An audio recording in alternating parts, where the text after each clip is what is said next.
Are you ready for the quantum age? Humanity's next step in evolution? Dream Vision 7 Radio Network invites you to the extraordinary platform of evolutionary voices for the quantum age. Let's explore. Learn more about this upcoming age where we bridge science with spirituality. Where potentiality meets reality. Where we take compassion into action.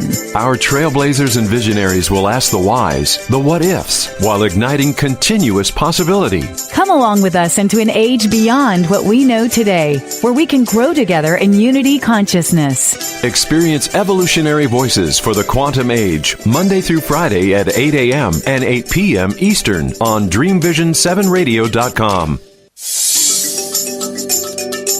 Welcome to Living the Quantum Dream with your host, Cynthia Sue Larson, inviting you to explore ideas about how you can enjoy a better way of life from one of today's top experts in quantum consciousness. Cynthia Sue Larson is a life coach and the best-selling author of Quantum Jumps, Reality Shifts, High Energy Money, and Aura Healing Meditations, who has been publishing the free monthly Reality Shifters e-zine since 1999 through realityshifters.com. Living the Quantum Dream with Cynthia Sue Larson is part of Evolutionary Voices for the Quantum Age, heard Monday through Friday at 8 a.m. and 8 p.m. Eastern on the Dream Vision 7 Radio Network.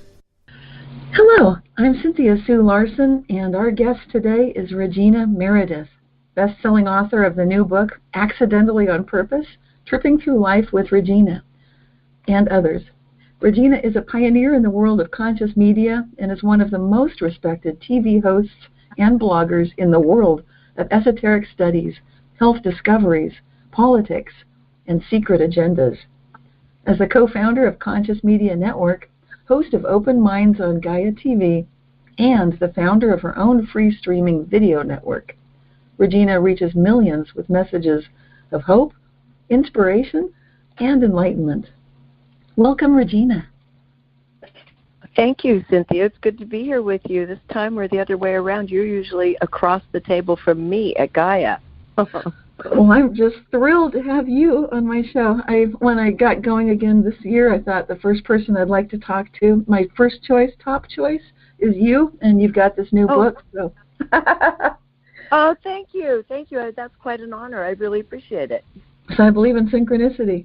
And I'd like to start by asking, what do you most hope people get when they read this recent book that just came out that I love called Accidentally on Purpose, Tripping Through Life with Regina?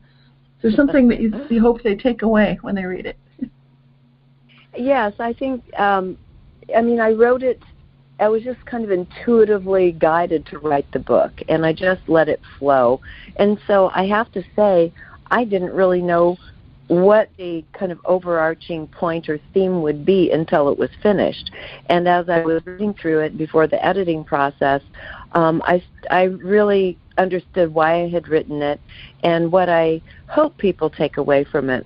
And that is simply that there is no higher form of intelligence than our own deep intuition and those sparks of desire that pull us forward in life toward the things we absolutely love doing or expressing.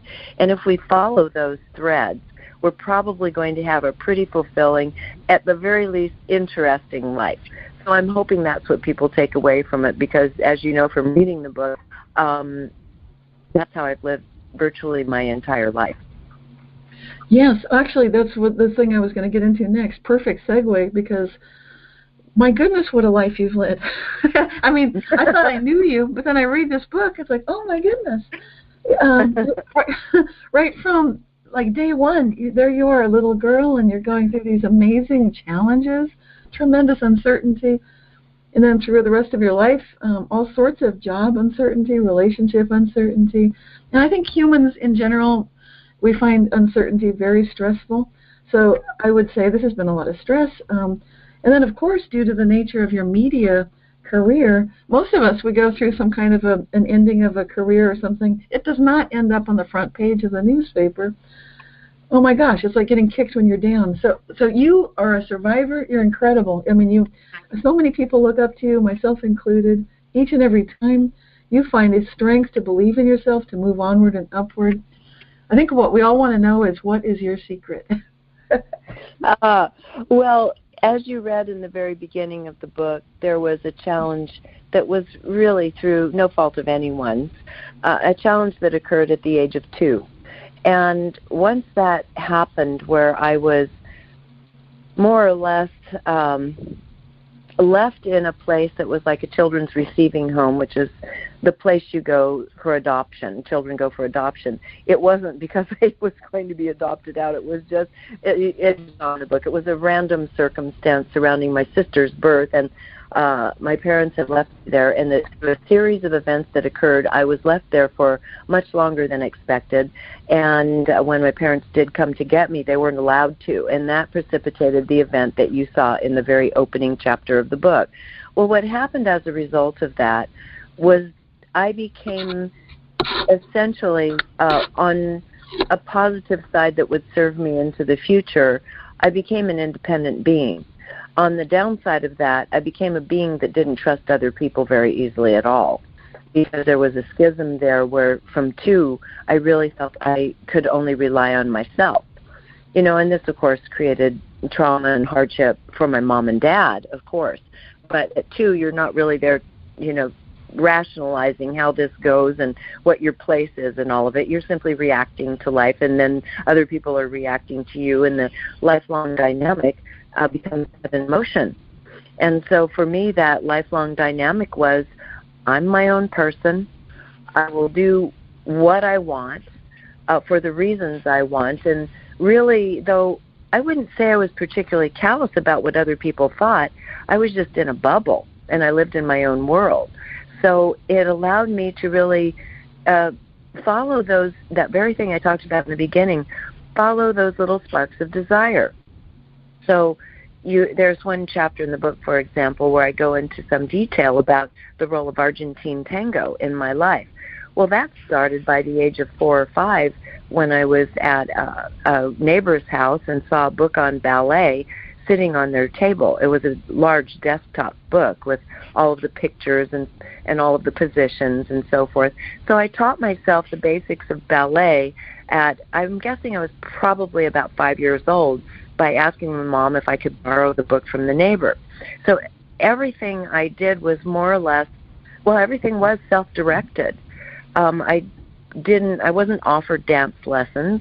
I just taught myself. If I wanted something, I would figure out how to go about getting it, and by the time I was 7, 8, 9 years old, I started becoming inventive in ways to earn money around the neighborhood. So I could provide myself with the things I desired, and also express what I wanted to express on roller skates or pulling the kids together to do a little play or whatnot. So I'd say that independence from feeling cut off from everybody else really was the hallmark factor, because I was not looking for approval from anyone. I didn't even know anyone was watching. Honestly, I spoke so little and had so little contact with other family members and other people that I didn't know anyone else was watching. Does that make sense? Well, that does. But I think it's interesting when you mention that this happened so early in life. There you are at age 2, so it's almost before humans have the conscious use of language to put words together, and right. Certainly it's well before our main mental constructs are established. So I guess what I'm noticing is it's possible, and maybe you wouldn't put it this way, but I would think when we think of ourselves, sometimes we think of ourselves like a bubble, but maybe it's a bubble in a bigger, like a drop in the ocean kind of a thing. And I was wondering if maybe you must have had, it seems when you describe this, like you've always had that expectation that if you fall, something will catch you. Like if you're a bubble, then you're carried by the wind. If you're a drop, you're in the ocean. It's that feeling of, even though you're sort of isolated, that there's some kind of invisible support network. Would you say that was kind of how you felt? I know you were very young at age 2, but I didn't. Yeah, it's as you just said, I didn't really have the cognitive abilities to think anything. I just followed what it is I desired to do or to manifest, whether it was to just do a finger painting or whether it was doodling in class during something I found boring. I would just dial out and do whatever I wanted and live in my own little world. So I didn't have a sense of whether there was anything there to, quote, catch me until later in life. Later in life, when the stakes were higher, the projects were bigger, the relationships more intense, then I started noticing these patterns, and I did start understanding there is something about life with a capital L that really has my back. But I think part of what contributed to this notion of living in a bubble also, which I did not write too much about in the book, is, I'm trying to think if I even mentioned it, was that I was blind as a bat. But because I didn't communicate with other people, no one was aware of it. So I couldn't see the world around me. So in addition to that other personality trait and not being able to see my world, it was really kind of a double bubble. Double bubble. You make everything sound so cute. And that's something I love about your book. It's like we're reading about these traumas and what would seem like tragedies in some other author's hands, yet you've got this gift that every page, it's such a page turner, and every page feels joyful, even when you're going through, like you described, these traumas and terrible moments. But this brings me to the next thing I wanted to bring up, which is I think I'm not the only one who loves how genuinely unaffected you are by materialistic trappings. And that's doubly amazing, considering the circles that you've moved through, the worlds that you've engaged with your work, but somehow you've managed to ensure that you maintain this beautifully energized yet detached observational awareness. And this gives you this poise with which you engage with every moment. And I'm just curious if this was, do you think this might be something you were born with, or could somebody possibly develop and become more like you this way? Oh, that's an interesting question. You know, it's hard. Whatever you are and have always been, you think of as normal, right? Right. And so because that's been my way of being and engaging with life really from the beginning, I don't know it any other way. Now, it has its downsides to it. I think part of it is that I live in the present more than most people do, for sure. More like a child does in a way. And if you were to talk to a child about some of the things that happened yesterday, or someone that pulled their pigtails in the schoolyard or whatnot, they'd be pretty much over it by the next day or a couple days later. They might avoid that kid that did that, but they're not carrying the story around too much. A lot of times when you're a young child. And I would say in that sense, I never really grew up. And, people write about the power of now, such as Eckhart Tolle. Right. Now is important. Now is everything, in the sense that our life is nothing but a collection of the quality of the moments that we're living in right this moment, and this moment, and this moment. And now it's been turned into a larger philosophy, but for me, it's always been a way of living. My focus just happens to be on what I'm doing in life. Now, the downside of being in the now is that oftentimes you're not referencing things from the past. You're not looking for patterns per se. You might observe that they're developing over time, but you're not looking for them. So you may be kind of slow on the uptake, where it's like, oh, this has happened before, hasn't it? You might be the last to know if you're always living in the now. And there sometimes I think my husband just scratches his head, and he's just kind of doesn't know how to view the way I live, and that, but what about this thing that happened a few days ago? Well, that's gone for me already. If I take the data from it that's useful and move it forward with me, and that's it.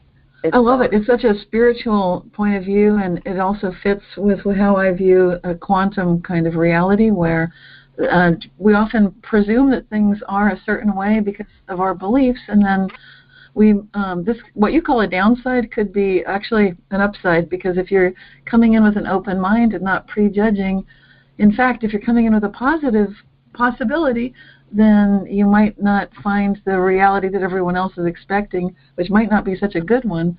You might find yourself in a much better place. So I like your attitude very much. Well, it's, as I said, it's kind of made out of whole cloth and necessity from such a young age, but there must be some aspect of my being, my soul, that came in with this kind of imprint.